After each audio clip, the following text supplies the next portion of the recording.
주시기 바랍니다.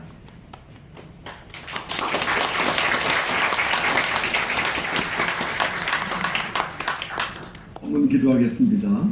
하나님 아버지, 올해도 주님께서 우리에게 전반기를 어려운 중에서도 잘 지나오게 하시고 또 이제 올해의 반을 새롭게 시작할 수 있도록 7월의 첫 주일을 허락하심을 감사합니다. 하나님의 은혜로 무탈하게 지내온 세월을 감사하며 죽음의 고비를 지나와서 하나님께서 치료하시는 은혜로 감격하는 이들과 또 여전히 연약한 육체 때문에 시험 속에 있으나 하나님을 기대하는 귀한 백성들이 함께하고 있습니다. 또 4년여 화성교회에서 주를 잘 섬기고 다시 복귀한 귀한 가정도 있습니다. 하나님, 우리에게 이제 새로운 6개월 동안 승리의 능력으로 살 수 있도록 성령 충만케 하여 주시옵소서. 아멘. 부족한 중에 주의 말씀을 증거할 때 입술을 주장하시고 생각을 붙들어 주시고 우리에게 필요한 말씀을 이 시간에 허락하여 주옵소서. 예수 그리스도의 이름으로 감사하며 기도드렸습니다. 아멘. 네, 우리 좌우에 계신 분 한 분 격려하시죠. 하나님은 오늘도 살아서 우리 가운데 역사하십니다.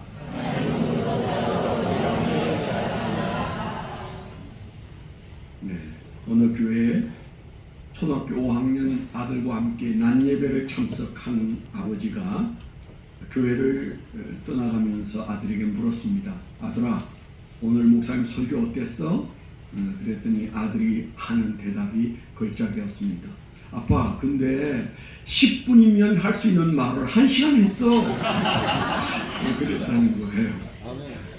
제가 그 얘기를 들으면서 그게 내 문제가 아닌가?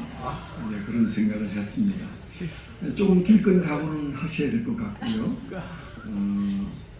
더운데 이렇게 또 시원한 곳도 많지 않습니다. 편안한 마음으로 몸을 의자 뒤에 잘 이렇게 붙이고 함께 하나님 말씀을 경청했으면 좋겠습니다. 좀 이제 세상을 좀 오래 살았다 싶은 생각이 많이 들어요. 좀 오래 살다 보니까 두려워지는 게 있고 안 두려워지는 게 있어요. 그거 아무것도 아닌데 내가 그걸 걱정하고 살았구나. 이제 이런 부분도 있는데요. 또 어떤 거는 이건 좀 걱정스럽다, 좀 두렵다. 이제 그런 게 생기죠. 그래서 사람은 죽을 때까지는 잘 모르겠다. 참 많이 변하는구나. 이제 그런 생각을 하고 살아갑니다. 제가 요즘 조금 두려운 것은 내가 나를 잘 보고 있나? 그런 생각이 많이 들어요. 자기 자신에 대한 인지가 바로 되어 있는지 그 인식이 어떠하냐가 참 중요하거든요. 왜 우리 말에 꼰대란 말이 있잖아요. 꼰대. 그래서 나이 든 사람은 절대 라떼를 말하면 안 된다. 뭐 그런 말도 하잖아요. 그게 뭔가 사회적인 통념에 맞추어 볼 때 답답하다. 왜 저러지? 이제 이런 부분들이 생긴다는 얘기거든요. 저도 무척 조심하면서 저 자신을 돌아보면서 나는 나를 잘 보고 있나? 그런 생각을 좀 더 많이 하고 걱정도 좀 하는 편입니다. 제가 늘 이제 강의할 때 하는 얘기, 해리스 윈도우 얘기를 많이 했잖아요. 사람이 자아를 잘 인식해야 되는데 그게 잘 안 된다. 그래서 부부 사이가 어렵고 부모 자식 사이도 어렵고 인간관계도 어렵고 사실 직장에서 일이 어려워서 뒤틀리는 게 아니고 바로 이 자기 자신에 대한 인지가 가장 큰 문제다. 그런 얘기를 제가 많이 얘기했어요. 해리스 윈도우에서 말하는 4가지 자신을 돌아보는 인지가 뭐예요? 가장 건강한 자아의식은 열린 자아의식이죠. 내가 나를 아는 만큼 남도 나를 아는, 그래서 열려있는 나. 그래서 우리가 표면적 자아라고 말하잖아요. 그래서 아주 저 사람은 그냥 들여다 보이고 그리고 자기를 활짝 열어 보여서 숨어 있는 게 없고 숨긴 게 없어요. 이제 그런 관계가 건강한 거죠. 그런가 하면 이제 문제가 있다면 숨겨진 자아입니다. 그건 뭡니까? 내 안에 내 컴플렉스가 작동하고 약점이 있고 그래서 뭔가 남에게 밝히고 싶지 않은 나라는 존재가 있는데 그걸 나만 알고 남이 모를 때 항상 지뢰받치죠. 그래서 내가 아는데 드러내고 싶지가 않아. 드러낼 용기가 없어. 그래서 숨겨놓으면 숨겨지는 게 아닙니다. 그것 때문에 관계에 어려움이 오는 거죠. 교회 관계 어려움도 대부분 다 그런 것들입니다. 그걸 우리가 숨겨진 자아라고 그러죠. 그걸 드러낼 용기가 없어서 숨겨놓으니까 부부 사이에도 살아가면서 깜짝깜짝 놀라는 때가 오는 거죠. 아, 저 사람에게 저런 면이 있었나? 아, 실망스러운데? 이제 이런 부분들이 생기는 거죠. 그런가 하면 세 번째는 뭐예요? 맹목적 자아입니다. 나는 뻔히 보고 있는데 나는 내 자신을 잘 모르는 부분들이 많이 있잖아요. 이게 심각합니다. 그러니까 조금 전에 제가 얘기했던 여러분들은 저를 빤히 보고 혀를 차고 있는데 저는 잘났다고 생각하면서 살아가요. 그래서 나는 문제가 없다고 생각하는데 남들은 힘들어. 교회 안에 목장 안에 가정 안에 부모 자식 사이에 심지어는 부부 사이에도 우리가 이런 문제가 항상 있잖아요. 그걸 어떻게 우리가 잘 알아내느냐가 쉬운 일은 아니지만 중요해요. 이게 이제 맹목적 자아인데 저 자신도 그런 문제를 끌어안고 남은 보는데 내가 못 보는, 물론 남이 본다고 해서 그 객관적이지는 않아요. 보는 게 잘못되어 있을 수도 있어. 볼록렌즈 안경으로 보거나 오목렌즈 안경으로 보면 나는 멀쩡한데 나를 이상한 인간 취급하는 그런 일들도 생길 수 있어. 그건 뭐 차지하고 그건 어쩔 수 없습니다. 나를 오목렌즈로 보거나 볼록렌즈로 보는 인간 가까이 안 가면 괜찮아요. 그 사람하고 안 부딪히려고 노력하면 돼. 그런데 대부분의 사람들은 객관적인 눈을 가지고 나를 보는데 내가 그 객관적인 눈으로 나를 못 보니까 어려운 거지. 이런 것들이 해소되어야 건강한 교회가 되고 건강한 사회가 됩니다. 제가 왜 이 얘기를 했는가 하면 오늘날 교회를 세상이 어떻게 보는가. 아니 객관적으로 하나님은 하나님 눈이 가장 정확하니까요. 하나님은 오늘 한국 교회를 어떻게 보실까? 우리 교회를 어떻게 보실까? 나를 어떻게 보실까? 우리가 이 관점이 굉장히 중요하잖아요. 그런데 우리가 맹목적일 수 있습니다. 우리가 생각하는 교회와 하나님이 보시는 교회가 안 같을 수 있어요. 내가 보는 교회와 세상이 보는 교회가 같지 않을 수 있어요. 물론 세상이 바른 눈을 가지고 있지 않고 오목렌즈, 볼록렌즈로 보기 때문에 그들이 우리를 잘못 볼 수 있습니다. 그건 뭐 어쩔 수 없는 거죠. 그렇지만은 세상이 잘 보고 있는데 우리가 모르고 있는 것들이 있다면 그건 맹목적인 자아를 가진 교회가 되잖아요. 망합니다. 그런 교회는 망하게 돼 있어요. 예수님께서 말씀하신 것처럼 그 소금값을 잃어버려서 땅에 밟힌다 그랬어요. 저는 오늘 한국 교회가 땅에 밟히고 있지 않은가 오해하는 사람들 빼놓고 객관적으로 냉정하게 한국 교회 땅에 밟히는 것은 아닌지, 한국 교회 목사님들이 땅에 밟히는 것은 아닌지, 교인들이 내놓고 나 예수 믿어요 그 말을 하기가 조금 창피해서 얻는 자처럼 숨겨놓고 사는 것은 아닌지 저는 상당히 의심스럽습니다. 오늘 그래서 저는 우리가 개인적인 얘기를 좀 내려놓고 교회, 도대체 이 교회에 대해서 우리는 객관적으로 보고 있는가? 하나님은 한국 교회를 어떻게 보시는가? 이 세상은 한국 교회를 어떻게 보는가? 세계 교회는 한국 교회를 어떻게 보는가? 목사님 먹고 살기도 바쁜데 무슨 교회 얘기를 한참 하고 있습니까? 그런 분이 계실지 몰라요. 여러분 분명히 아셔야 됩니다. 교회 망하면 나도 망합니다. 아멘? 아무리 길을 써도 여러분 이 나라가 망하면 우리가 아무리 길을 써도 살아날 길이 없어요. 베네수엘라 보지 않습니까? 나라가 망하니까 지금까지 이번에 나와서 몇만 명이 지금 현재 실종된 상황입니다만은 나라가 망하니까 그 대단한 나라가 심지어는 자기 딸들을 몸을 팔로 내보내는 가정들이 수두룩하다는 거예요. 우리에게 그런 날이 안 온다는 보장이 있을까요? 적어도 그들은 우리보다 훨씬 잘 살았는데. 그러니까 우리가 정신 차려야 돼요. 나라가 망하면 우리도 망하고, 그러나 영적으로 여러분, 교회가 망하면 우리가 살아날 것 같습니까? 아름다운 교회가 망하니까 명성교회로 간다. 그건 잠깐 동안은 괜찮아요. 그런데 한국 교회가 망하면 어디 가서 우리가 위로받을 수 있을까요? 불가능합니다. 확실히 말씀을 드립니다. 한국 교회가 망하면 대한민국 망합니다. 한국 교회 망하면 우리 교회 망합니다. 한국 교회가 망하면 자식 농사 망하게 돼 있어요.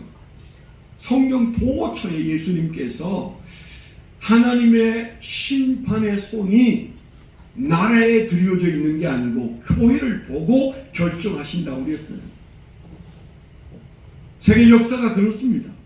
교회 보고 하나님이 절퇴를 내릴 것인지 복을 주실 것인지 결정합니다. 그렇기 때문에 우리가 기억해야 할 겸손한 신앙 태도는 교회만 하면 다 망했다.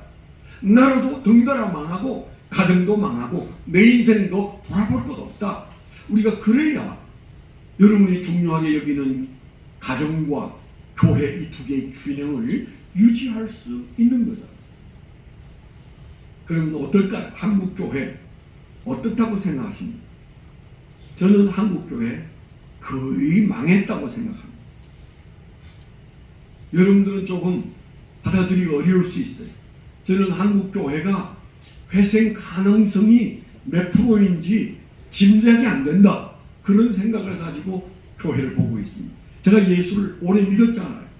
70이 넘었으니까 교회에서 태어나서 자라서 이 나이가 되고 목사가 되고 목회한 것만 해도 그저 50여 년을 했으니까 세상에 한국 교회가 이럴 때는 없었어요. 제가 살아온 70년 세월 속에 한국 교회 마음에 안 들 때가 수없이 많았어요. 제가 섬기던 교회도 마음에 안 들 때가 너무 많았어요. 초등학교 때도 아니 교회가 이러면 내가 도대체 이 교회를 왜 다녀야 돼? 교회에 대한 불만 많았어요.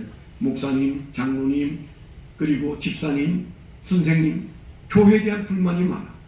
근데 제가 그때 신앙이 조금 있었는지 내가 교회는 마음에 안 드는데 떠날 수는 없구나. 내 운명은 교회가 안 좋아도 떠날 수 있는 운명은 아니다. 교회는 떠날 수 있는 대상이 아니다. 그건 알았어. 그래서 교회를 떠나지 못한 채 살다가 목사까지 됐어요. 그리고 개척을 하게 됐을 때 고민하면서 제가 고민한 중에 꺼내놓은 게 교회 이름을 아름다운 교회라고 하자. 그러면 안 싸우겠지? 그런 마음을 제가 가졌다니까요. 얼마나 유치한 생각이었습니까? 그래도 여러분 그 이름 보고 아름다운 교회 오셔서 이렇게 함께 살고 있잖아요. 이름은 잘 지은 것 같습니다. 그런데 이름 값을 하느냐 물으면 대답은 쉽지가 않아요. 제가 생각했던 그 교회, 내가 개척하고 내 인생을 쏟아부으면 그 교회는 아름다워지겠지 그렇게 생각했는데 반만 가능했어요. 반만 가능. 그게 쉬운 일이 아니에요. 혼자 할 수 있는 일도 아니고 우리 교회만 할 수 있는 일도 아니에요. 마귀는 역사하지요. 세상도 그저 점점 악해지지요. 우리는 훈련이 잘 안 되죠. 그래서 주님이 원하는 그 교회가 되기가 쉬운 게 아니에요. 그래서 이해합니다. 저는 교회의 이 꼴, 이 모양 이해는 해요. 그렇지만 너무 아쉬워요. 한국 교회가 내가 살아온 인생 중에 가장 절망적인 순간을 보내고 있다. 이런 마음이 제 마음속에 드니까 얼마나 힘들었겠어요. 4월 5일날 부활절날 오후 2시에 여의도 순복음교회에서 대통령을 모시고 이제 전 교단의 대표들이 나와서 부활절 연합예배를 드리는 날, 저는 그날 정말로 절망했어요. 해도 너무하다. 내가 저 군사 정권 때도 내가 데모도 하면서 살았지만은 이렇게 부끄러울 수가 없다. 이렇게 한국교회 목회자들이 분별력을 잃을 수는 없다. 부끄러운 것도 모른다. 망했구나. 제가 그때부터 지금까지 그런 마음이 계속되고 있고 그게 진정이 안 되는 것은 한국교회가 이게 갈 때까지 갔구나. 내가 하는 하나님이라면 이런 교회 더러워서 함께 못하실 텐데 그런 마음이 제 마음속에 많이 들어요. 뭐 한보 반보의 차이는 있어도 우리 스스로가 거기에서 자유할 수 없고 우리 교회가 거기에서 자유할 수 없어요. 그러니까 지금 남 흉보고 있는 것은 아닙니다. 그렇다면 여러분이 생각하실 때 저 목사님 뭘 근거로 한국교회가 망해간다고 말하지? 정말 그렇게 망했으면 내가 이 교회를 계속 다녀야 되나? 막 그런 생각을 하실 수 있어요. 저는 여러 가지 그저 경험이나 또 많은 학문적인 연구나 이런 것들을 통해서 교회를 보는 눈이 만들어졌을 것이지만 저와 여러분들이 공통적으로 우리가 한국교회를 지어볼 수 있는 바로메타가 있어요. 그게 바로 요한계시록 2장과 3장입니다. 그게 7교회가 나옵니다. 그 교회와 비교해서 우리 교회는 어떠냐? 그것만 생각하면 딱 예수님의 마음과 일치할 수 있어요. 실로 그 마음이 어떻다 그건 중요한 게 아니에요. 예수님 마음이 어떠신가 그게 중요하잖아요. 그분은 어제나 오늘이나 변함이 없으세요. 2000년 전 반모섬에서 귀양 살고 있는 요한에게 찾아오신 예수님이 요한아 너가 살려가는 이 소아시아 일대 7교회를 내가 보고 있는데 답답하고 힘들다. 그렇게 말씀하셔서 7교회를 찬찬히 말씀하셨어요.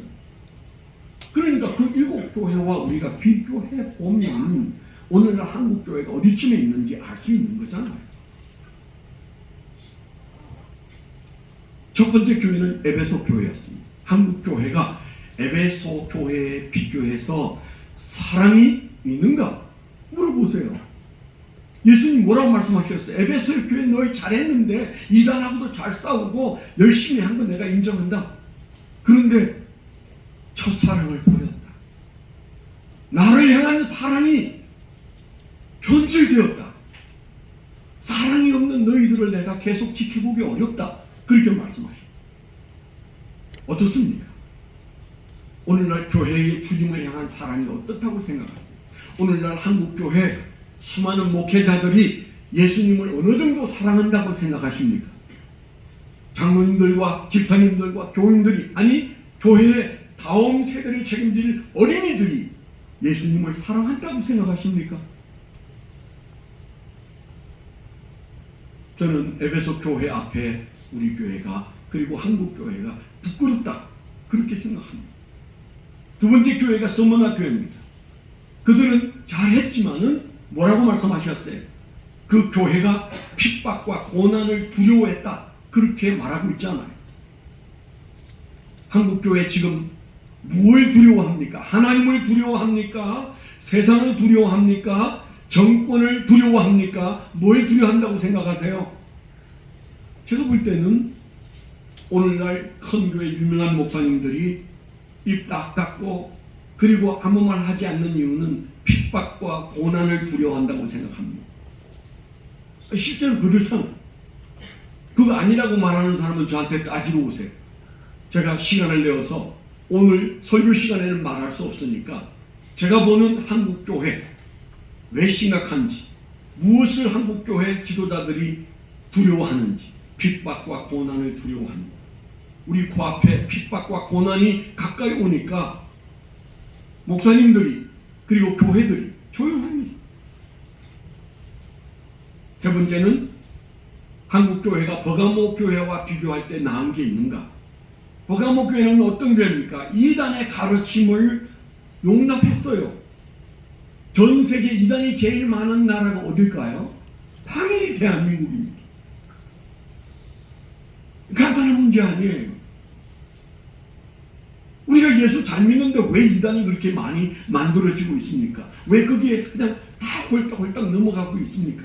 제가 신학교 다닐 때는 자칭 목사가 한국에 자칭 예수가 한국에 26명이라고 해요.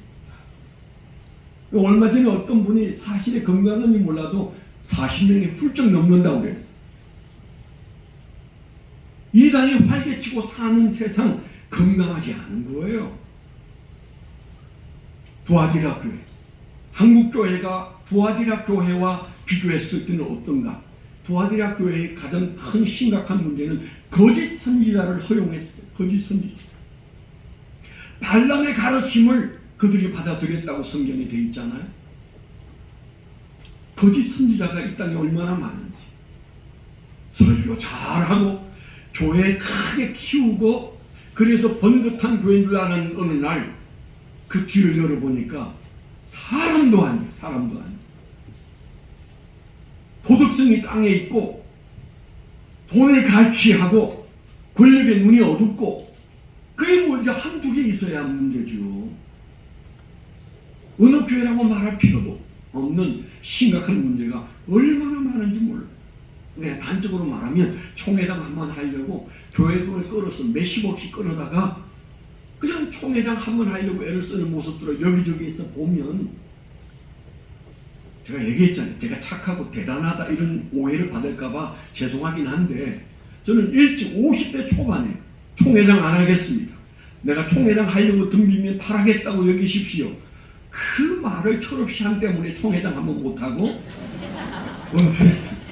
우리 교단에서 저는 총회장 하기에 조금 더 문제가 없는 그런 사람이에요. 그런 사람이라니까요. 안 했잖아. 총회 부장 자리 하나도 안 했잖아. 왜? 제가 철없을 때, 세상 물정을 잘 모를 때, 저건 내가 하면 타락이다 이렇게 생각해서 자물쇠를 잠궜는데, 그게 그냥 진짜 잠겨가지고 못했어요. 여러분들이 내가 총회장 나왔으면 한 3억 정도는 교회가 곳간을 열었어야 합니다. 장로교는 20억이 있어야 된다는 말이 늘 듣잖아요. 감리교는 적어도 30억이 있어야 된다는 얘기 하잖아요. 어떤 목사가 자기 돈 가지고 그 돈 써가면서 총회장 나오겠습니까? 이게 공공연한 일이고 보도되어져 있었기 때문에 제가 하는 얘기입니다. 그냥 목사가 저만 잘났다고, 저만 선하다고 하는 말이 아니에요. 지금 우리가 다 말하지 않아서 다 알고 있어요. 심지어 장로 되려면 적어도 500만 원, 1000만 원씩 내야 된다는 얘기 우리가 듣지 않습니까?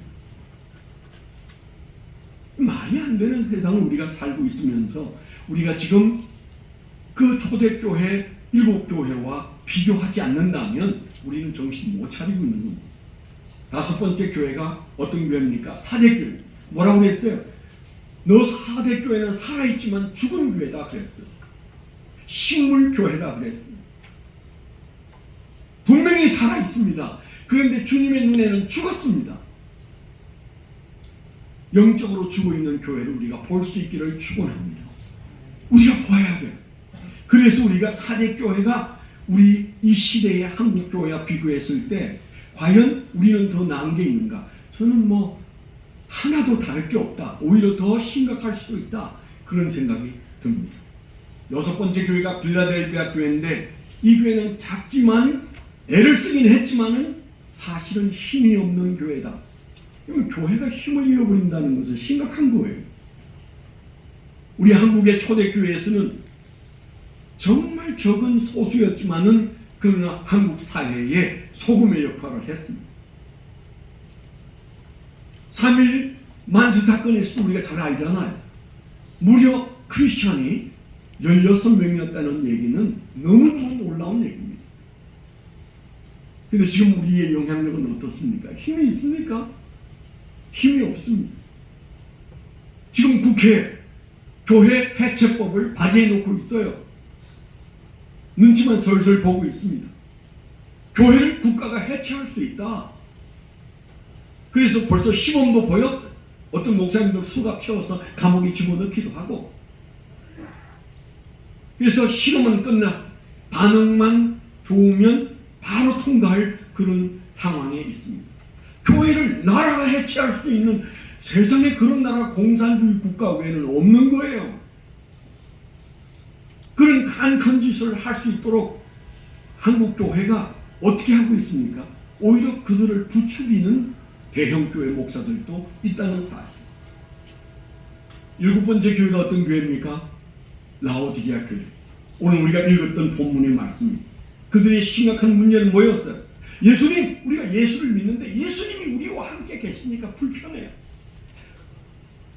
예수님 저 바깥에 좀 계시고 우리끼리 예배드리고 우리끼리 찬양하고 우리끼리 드라마하고 우리끼리 예수 믿을게요.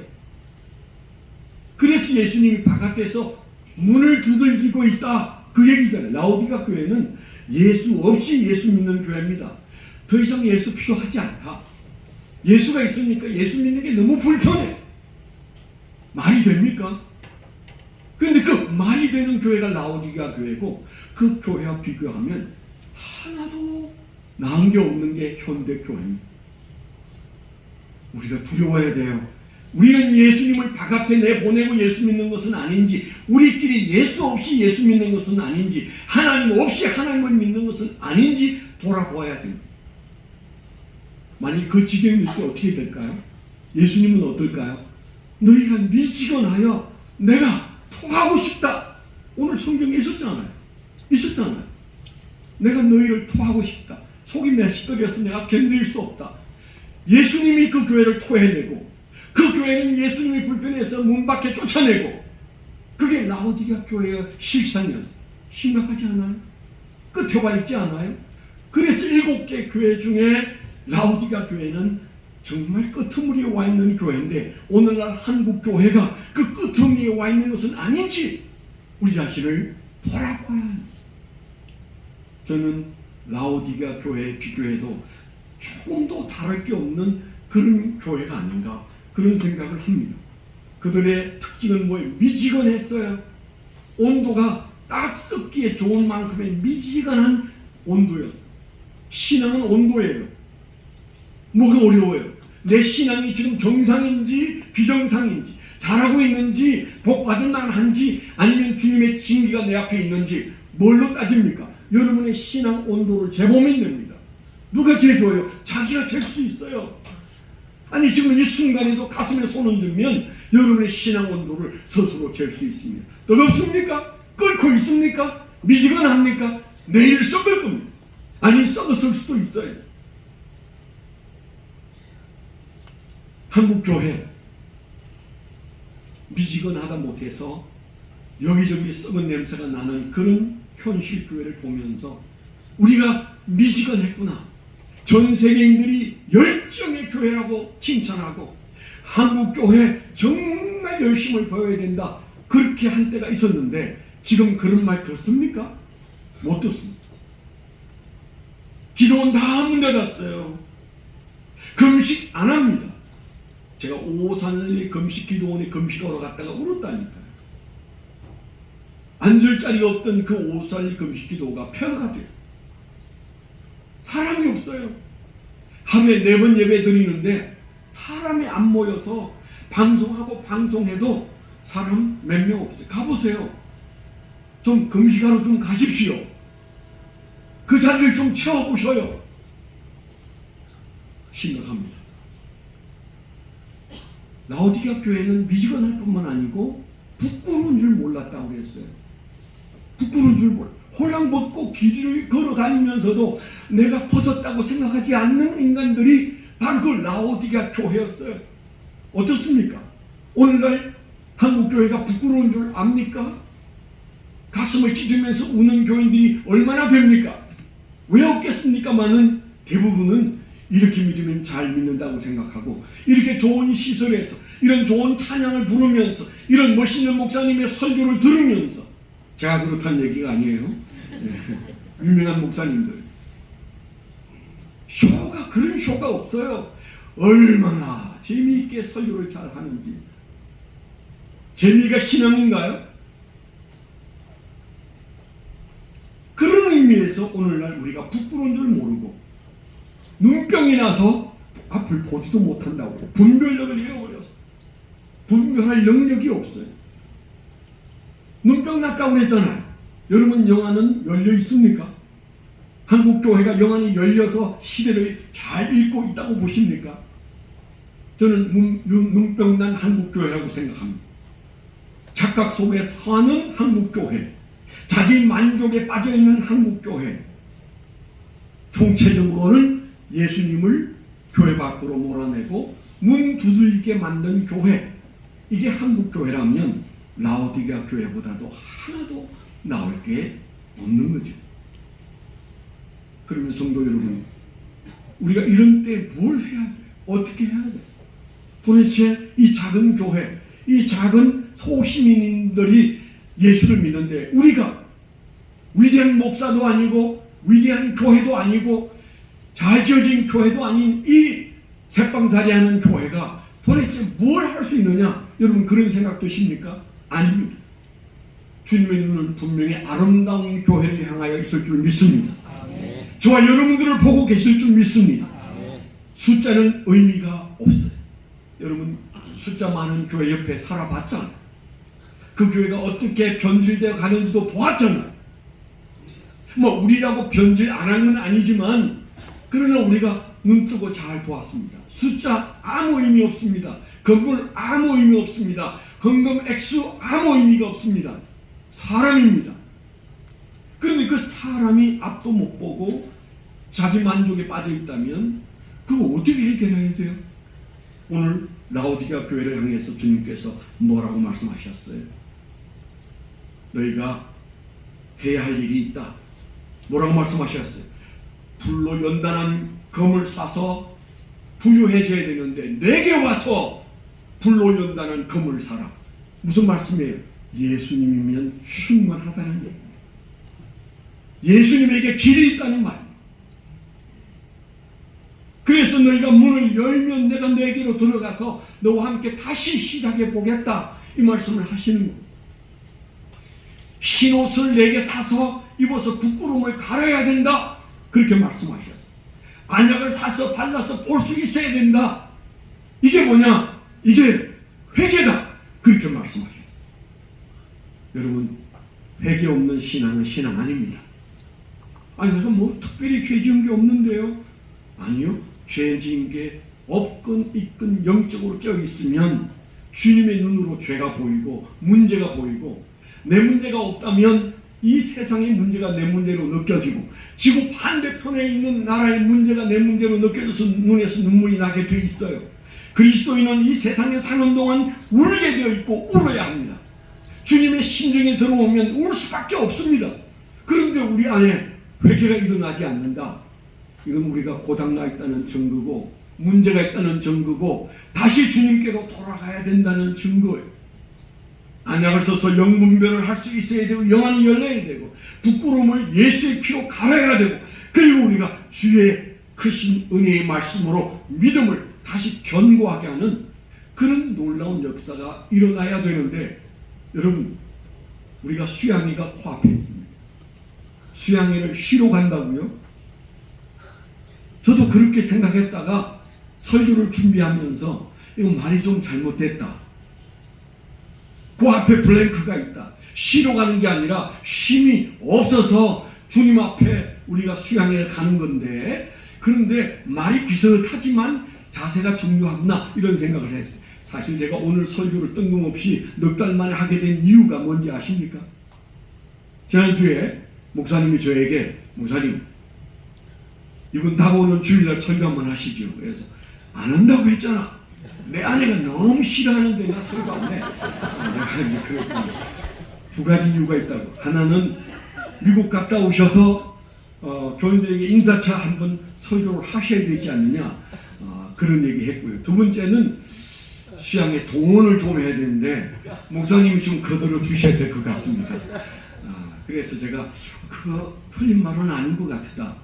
이번 수양회를 결정했을 때 제가 나는 안 가고 목사님이 주도에 사면 좋겠다 그런 생각을 했는데 제가 미국에서 돌아오던 주간인가요? 주보에 수양회 인도 담임 목사 김효남과 멘토 목사 김덕호 목사가 인도한다 그렇게 되어 있어요.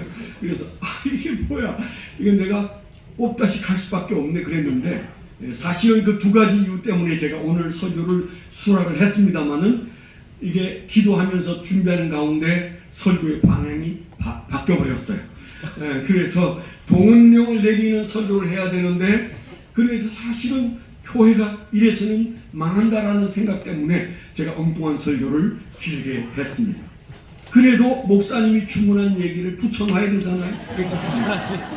수양회. 여러분 그 수양회 그냥 수양회 아닙니다. 총동원령입니다. 교회는 공동체예요. 기독교는 공동체예요.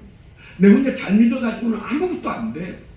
그래서 이 아름다운 공동체라고 하는 이 공동체, 목장이라는 이 공동체를 붙들고 목자들이 저렇게 실험을 하고 이 공동체를 위해서 김원환 목사님이 와서 이렇게 애를 쓰고 있지 않습니까? 누가 14일 금식 기도한 사람이 있어요? 제가 얘기했잖아요. 저도 7일이 전부라고.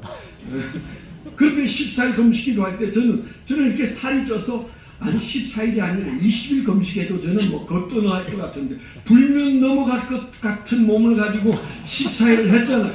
왜 했을까요? 이 교회 좀 잘 살려봐야 되겠다. 그런 마음이었잖아요. 그러면 우리가 수양회를 어떤 마음으로 가야 됩니까? 아, 교회의 명령이다. 여러분, 우리가 예수 그리스도의 군사라면 우리가 명령에 죽고 사는 정신을 가져야 교회도 되고 여러분 신앙도 되는 겁니다. 구약 성경을 펴서 읽어보면 거기에 가장 심각한 문제가 뭐예요? 딱 하나예요. 자기의 생각대로 옳은 대로 살더라 그랬어요. 사사시대도 그랬고 그 이후 시대도 그렇습니다. 구약의 문제는 자기 생각에 옳은 대로 사는 겁니다. 망하는 거예요. 예수쟁이는 자기 생각에 옳은 대로 살면 안 되는 겁니다. 여러분 어떠세요? 여러분 생각대로 옳은 대로 살았다면 회개해야 돼요. 성도는 예수님의 생각대로 살아야 하고, 아멘? 교회의 생각대로 살아야 되고, 그리고 그 교회와 크게 벗어나지 않았다면 담임 목사님의 생각대로 우리가 살아야 교회도 되고 가정도 되고 내 자신도 되는 겁니다. 총동원을 열렸습니다. 7월 27일 저녁 8시 우리가 다 어디에 있어야 되느냐? 담터 수양관에 있어야 됩니다. 나 처지가 안 됩니다. 무슨 소리? 그저 1시간 반이면 올 수 있는 거리고 그 예배 마치고 돌아가도 그 다음날 여러분들이 출근하는데 아무 문제도 없습니다. 3일 내내 오라고는 못하겠고 여러분들이 동원령에 여러분들이 모여야 될 시간은 7월 27일 저녁 8시 김현환 목사님이 부흥의 설교를 시작할 점까지 그게 계셔야 돼요. 그 다음날 제가 설교하는 날은 안 와도 돼요.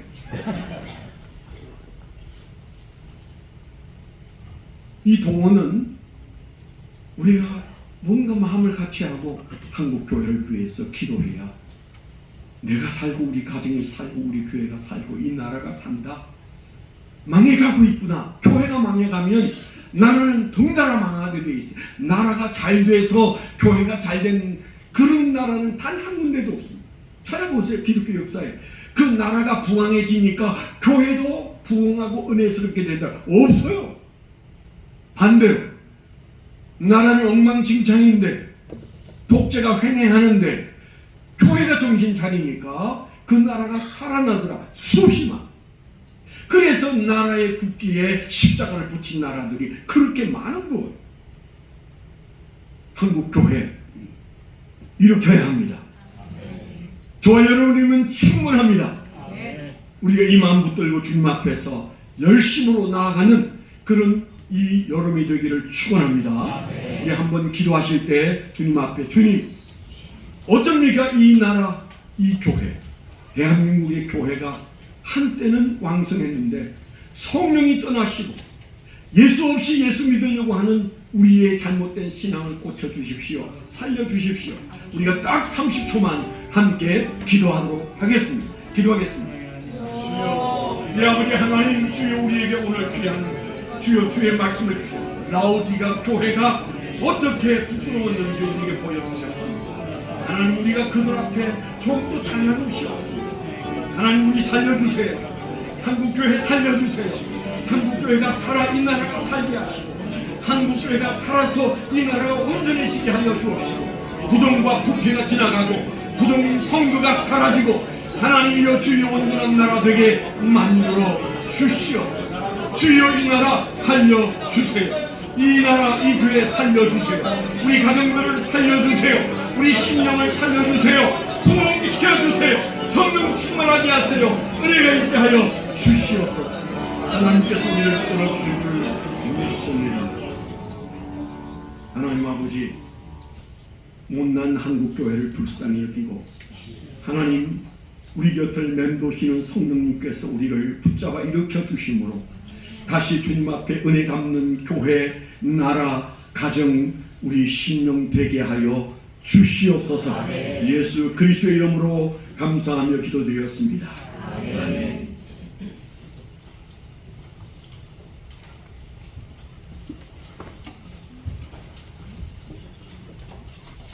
이 시간에는 우리 김동빈 집사님 특성으로 함께 영어 올려드리겠습니다. 우리 식사하시면서